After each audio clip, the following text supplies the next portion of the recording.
인생의 고비에서라는 제목으로 우리 함께 가진 내용들 나누도록 하겠습니다. 여러분, 이스라엘의 초대 왕 사울의 명성은 굉장히 컸습니다.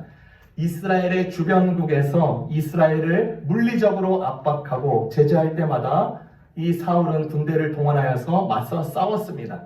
모압과 암몬과 에돔과 블레셋 아주 각가지 그룹의 그 족속들이 몰려올 때마다 싸웠습니다. 사울은요, 가는 곳마다 이스라엘의 적을 물리쳐 이겼습니다. 이스라엘을 위해서 침략하고 약탈하는 적들에게서 이스라엘을 구하는 것입니다. 훌륭하게 임무를 완수했습니다. 잘 알다시피 그는 아말렉 족속이라는 자들이 쳐들어와서 이렇게 방해하고 침략할 때마다 그 족속을 완전히 멸절해야 했습니다. 그것이 하나님의 명이었습니다. 그런데 좋아 보이고 상품 가치가 뛰어난 가축들과 그 아말렉 족속의 왕 아각 왕을 살려두었습니다. 협상 카드로 남겨두어서 어떻게든 개인의 명성이나 부를 축적하고자 했을 수도 있었습니다. 이 점이 크게 하나님에게서 어긋난 것입니다. 그때 하나님은 사무엘 선지자를 통해서 그의 왕권을 다른 자에게 넘기겠다고 하셨습니다. 하나님의 영이 사울 왕과 함께 했는데 이제 사울 왕을 떠납니다.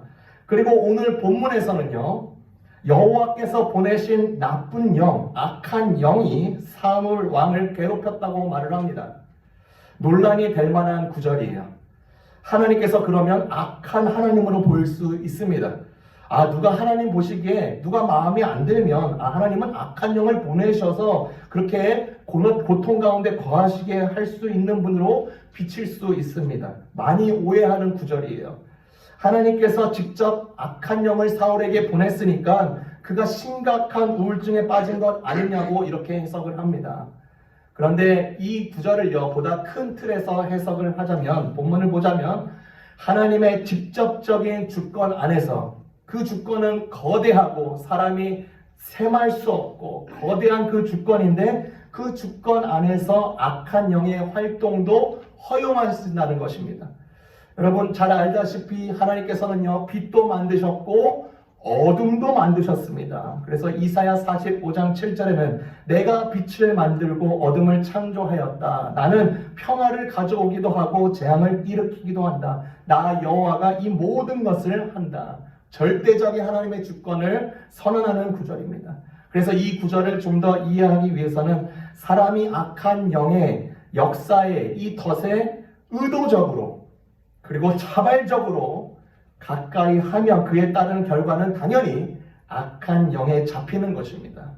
여러분 가룟 유다를 잘 생각해 보세요. 돈에 집착하니까 예수님과 제자들이 그때 당시에 목회를 위해서 사역을 위해서 활동했을 때 걷어들인 그 돈 냄새를 맡고 탐내었습니다. 그 전부터요, 생각으로 그것을 탐냈어요. 그리고 그 생각이 행동이 됩니다. 악한 영의 역사가 되는 것입니다. 그 악한 생각을 잡고 품으니까 그 악한 영의 활동도 점진적으로 커지는 것입니다. 사울 왕은요, 이 악한 영에 의해서 번뇌하게 됩니다. 이 부분에 대해서 심리적인 중증에 걸렸다라고 해석하기도 합니다. 그런데 이 부분은요, 심리적인 중증뿐만 아니라 신학적인 장애도 포함하는 것입니다. 그러니까 심리적인 장애, 신학적인 장애 이 모두를 이 사울 왕이 겪고 있는 것입니다.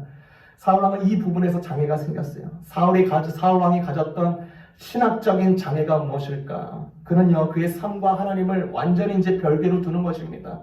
나의 인생에서 하나님을 완전히 배제시켜 버리는 것이에요. 하나님을 그저 도구로 보는 것입니다. 그의 인생 전반에 아주 구체적으로 임하신 하나님의 손길을 계속 튕겨내고 거부하고 밀쳐내는 것입니다. 아각과 그 아말렉 족속을 남겨놓은 것을 볼 수 있고요. 그의 이름을 위해서 기념비를 세웠던 것, 많은 부분에 있어서 계속 걸렸습니다. 사울왕에게 심리적인 장애가 무엇일까? 여러분 사울왕은요, 사무엘 선지자의 중요한 말을 들었습니다. 하나님은 이제 사울 왕이 아니라 이제 다른 왕을 세울 거라는 말을 들었어요. 초대 왕으로서 자신의 초심대로 그리고 중심을 잡으면서 갔더라면 좋았는데 이제 자신의 운명이 마치 파산처럼 느껴지는 것입니다. 여러분, 우리가 잘 잊는 게 있습니다. 과거는 과거라는 사실입니다. 지나간 과거를 찾아서 이리저리 헤맬 필요가 없는 것이에요. 그렇게 되면 우리에게 주어진 아주 귀한 이 현재와 미래는 더욱더 비참해지는 것입니다. 자신의 잘못을 하나님께 아뢰고 자신에게 허락되는 또 다른 삶의 여정이 어떠할지 모르지만, 불안하지만 겸허하게 받아들이고 힘들더라도 하나님을 의지하고 신뢰하며 살아가야 합니다.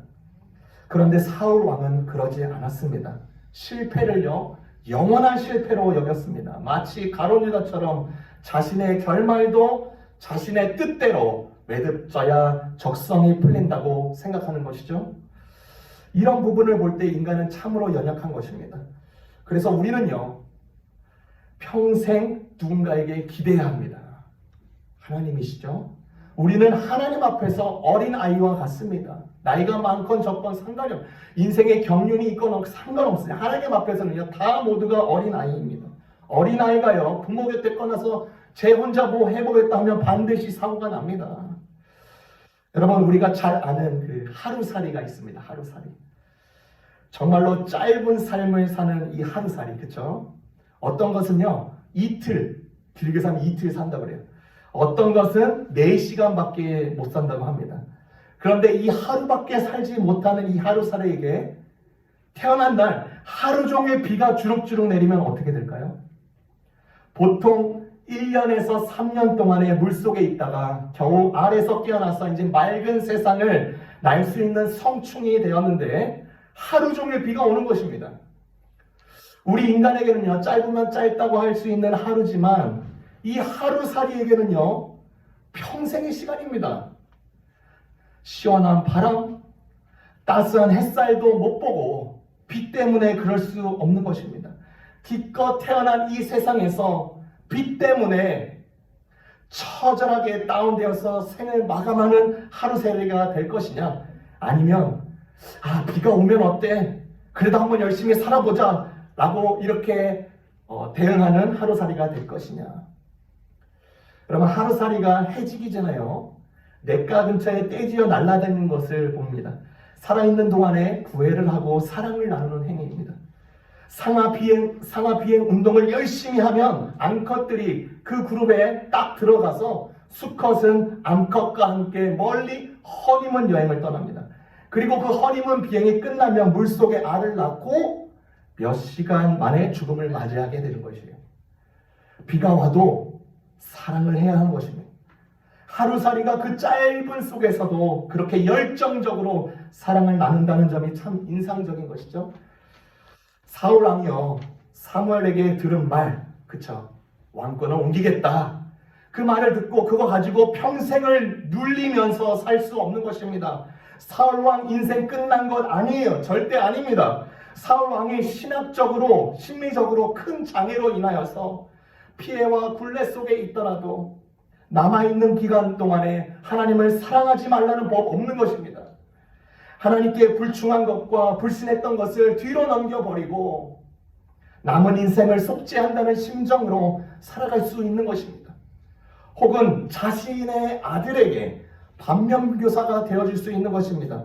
자신의 인생 이야기를 진솔하게 아들에게 나눠줄 수도 있었을 것이에요. 요나단아, 내가 이러한 삶을 살았다.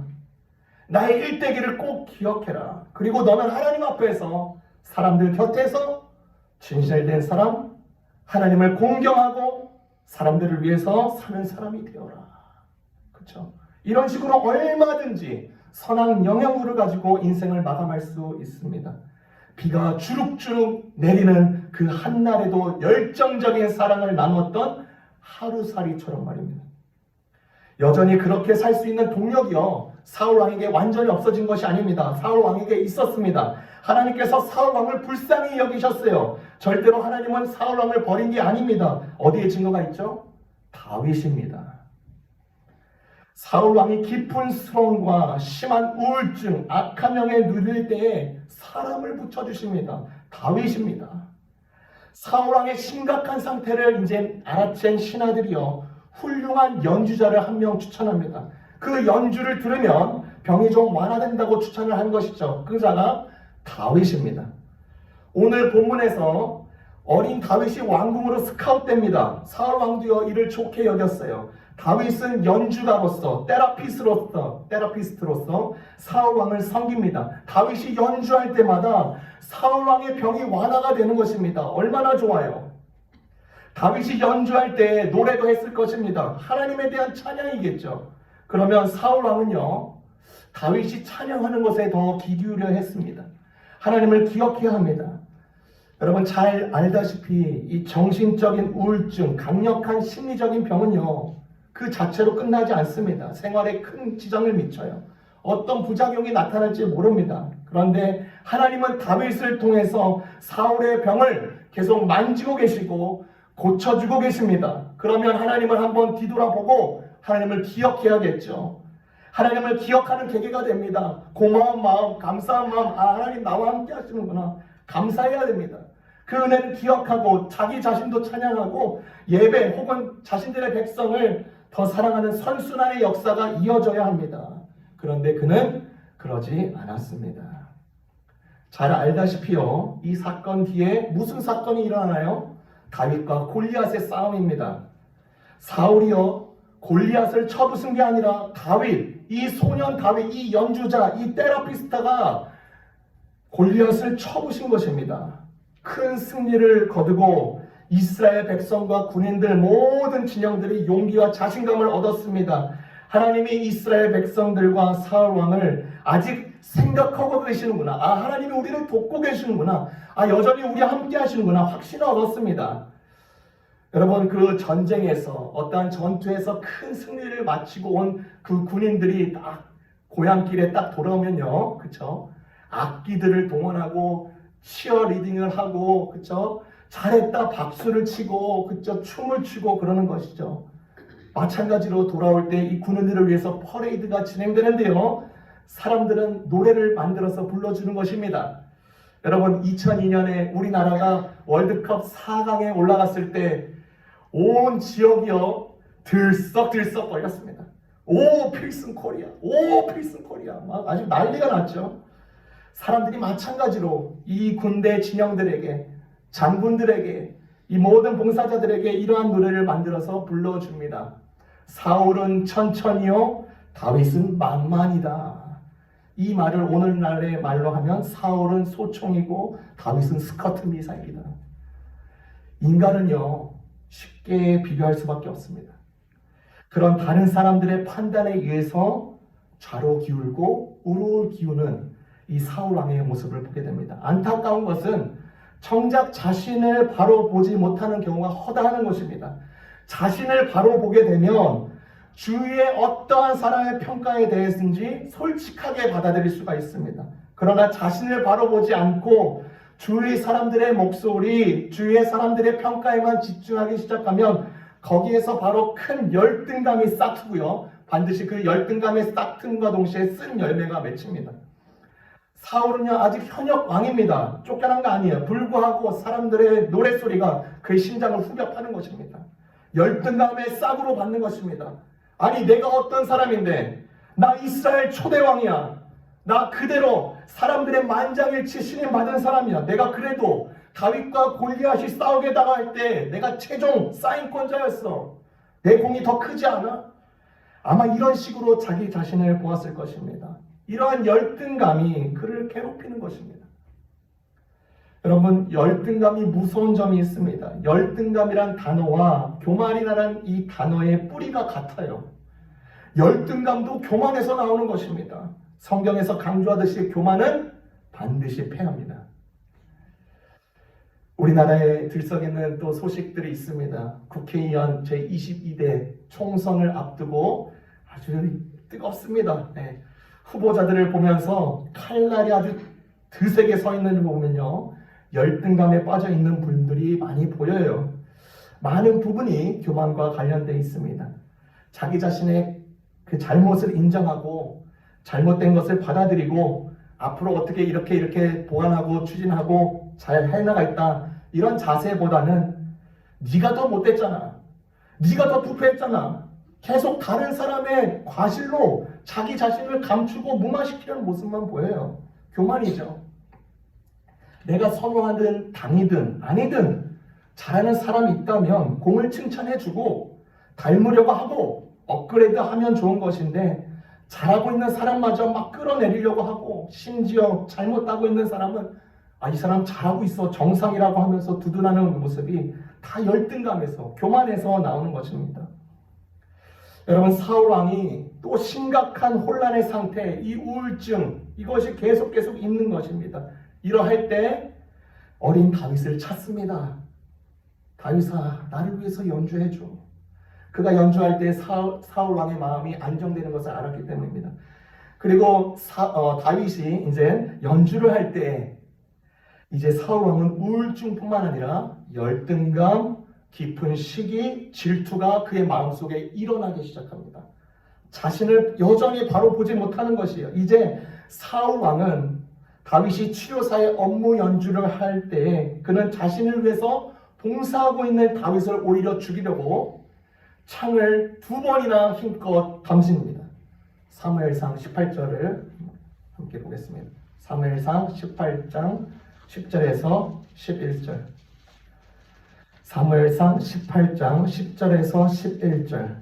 그 이튿날 하나님께서 부리시는 악령이 사울에게 힘있게 내릴 때 그가 그 집안에서 정신없이 떠들어대므로 다윗이 평일과 같이 손으로 수금을 타는데 그때 사울의 손에 창이 있는지라 그가 스스로 이르기를 내가 다윗을 벽에 박으리라 하고 사울이 그 창을 던졌으나 다윗이 그의 앞에서 2번 피하였더라.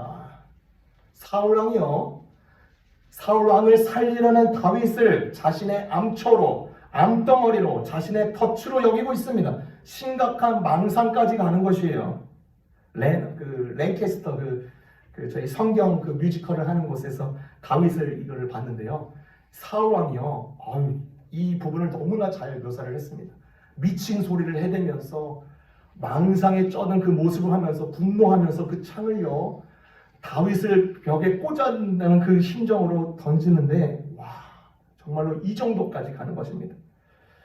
사실요, 그가 다윗에게 던진 이 창은요, 사실 자신에게 던진 꼴과 같습니다. 그는 이제 완전히 나락으로 가는 것이 사울 왕 인생의 최대 고비입니다. 사울 왕은요, 큰 흉년을 맞이한 것 같아요. 이제 어떻게 해야 합니까? 흉년 온다고 해서 거기가 끝입니까? 아닙니다. 극복해야 합니다. 어떤 자는 재정의 흉년을 만난 사람이 있을 것이, 어떤 사람은 자녀의 흉년을 만난 사람이 있을 것이, 어떤 자는 부부간의 흉년을 맞이하고 어떤 자는 커리어의 흉년을 맞이한 사람도 있을 수 있습니다. 인생의 큰 고비이죠. 그러면 이 고비를 어떻게 넘겨야 할까? 이 사울 왕과 다윗의 모습을 통해서 우리에게 교훈하는 이 2가지 적용을 여러분과 함께 나누고 싶습니다. 첫 번째요, 찬양을 그저 듣지 말고 찬양을 하는 자가 되라는 것입니다. 찬양을 그저 듣지 말고 찬양을 하는 자가 되라. 사울 왕이 고용한 다윗의 연주를 들으면요, 마음이 안정되고 심각한 우울 증세도 떠났습니다. 그러나 사울 왕은 거기서 만족했습니다. 찬양은요, 절대로 감상하는 게 아닙니다. 내가 하나님께 하는 것입니다. 다윗의 찬양을 통해서 사울이 치유를 맛볼 때 거기에서 멈춘 게 결정적인 실수가 된 것입니다. 사울 왕은 다윗의 찬양을 감상만 하였고 정작 자신은 찬양하지 않는 것입니다. 사울 왕의 계속된 몰락이 여기서부터 계속 시작되는 것입니다. 자기 자신은 찬양 안 해요. 다윗만 시키니까 점점 무능해지는 것을 몰랐습니다. 하나님은요, 각자가 그가 누구이든 직접 찬양하기를 원하십니다. 그래서 시편의 많은 시 중에서 이렇게 말하는, 찬양하라 내 영혼아. 그렇죠? 찬양 좀 하세요. 찬양 좀 하세요. 왜 이렇게 다른 사람한테 명령하지 않잖아요. 찬양하라 내 영혼아. 그렇죠? 여러분, 냄비를 보면요, 좋은 냄비가 있고 나쁜 냄비가 있다고 하는데 사실 좋은 냄비, 나쁜 냄비 따로 없습니다. 속 안의 내용물 잘 익게 하고 보호하면 좋은 냄비인 것입니다. 그런데 음식이 다 만들어졌는데도 이를 무시하고 불을 계속 가하면 냄비가 시커멓게 탑니다. 속 안에 내용물들 다 못 먹어요. 다 버려야 합니다. 사울 왕이라는 이 직책, 정말 좋은 직책입니다. 초대왕 직책 주셨습니다. 그런데 불신이라는 불, 불순종이라는 불, 시기라는 불, 질투의 불, 망상의 불을 자신의 삶에 그대로 방치시켰습니다. 그의 인생에 자꾸 넘어지는 동안에 단 한 번만이라도 하나님께 가까이 하면서 한 번이라도 하나님께 찬양을 직접 하면서 기도하는 모습이요, 이후에 안 나와요.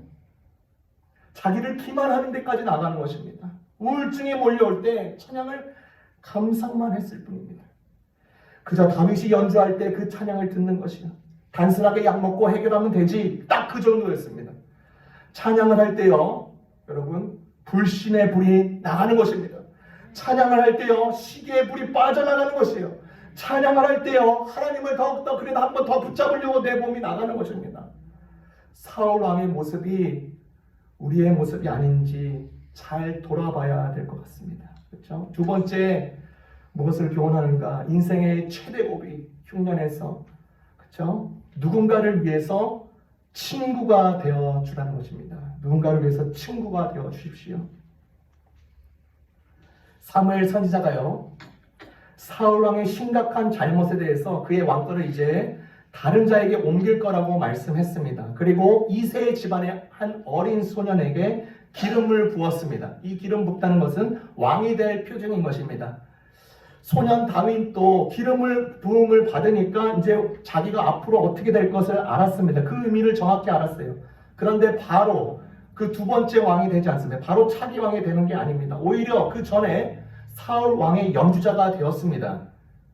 또 마침 골리앗과 전투에서 승기를 잡았고 큰 공을 세웠습니다. 마침 또 사울 왕이 다윗을 죽이려고 합니다. 쿠데타 명분 완전히 셋업이 된 것입니다. 그렇죠? 많은 사람들이 이제 이미 다윗 편으로 기울었습니다. 심지어 다윗 왕의 아들 요나단 왕자도 다윗을 오히려 더 인정하고 있습니다. 그렇다면 다윗의 다음 업무는 보나마나 사울 왕 제거여야 합니다. 그런데 다윗은 기다립니다. 묵묵히 사울 왕을 위해서 봉사합니다.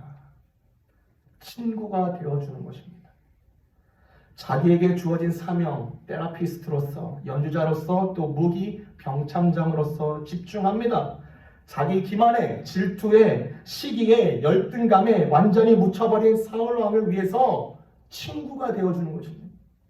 상대방은 비록 나를 지금 죽이려고까지 가지만 그 전까지는 진정 품는 마음으로 그 곁을 지키며 친구가 되어줍니다. 저 같으면요, 진작에 사직서 냈습니다. 그런데 다윗은 누군가 인생의 큰 고비를 맞고 있고 인생의 큰 흉년에 처한 이 사울 왕을 위해서 자신의 악기를 또 한 번 연주합니다. 그렇죠? 찬양하면서 하나님께 그렇게 아뢰었을 것이에요. 이 사울 왕을 불쌍히 여겨달라고. 여러분, C.S. 루이스라는 신학자는요, 책 영광의 무게에서요, 아주 중요한 말을 했습니다. 성찬의 떡과 포도주 다음으로 가장 거룩한 것은 우리의 이웃이다. 여러분, 나날이 사회가 좋아지고요, SNS, 그러니까 온라인이든 오프라인이든 다 연결되면서 진짜 여기에 있는 사람들이 뭐 한국에 있는 사람, 아프리카에 있는 사람 막 친구가 되고요, 더 잘 엮어지고요. 그런데 아이러니하게요, 더 많이 외로웁니다. 외로워져요. 오늘날 우리에게 아주 심각한 문제가 외로움입니다. 우리 옆에 있는 사람이요, 그렇죠? 또 교회 공동체 일원이요, 또 우리 나의 가족이요, 나의 이웃인 것입니다. 인생의 고비를 맞이하고 있는 자를 위해서 다윗이 그랬듯이 누군가를 위해서 진정한 친구로 서고 위로의 조그만한 셈이 되어줄 수 있다면 그것만큼 복이 없습니다. 인생의 흉년을 이길 힘이 되는 것입니다. 우리 모두가요, 이러한 복의 통로가 되기를 주님의 이름으로 축원합니다.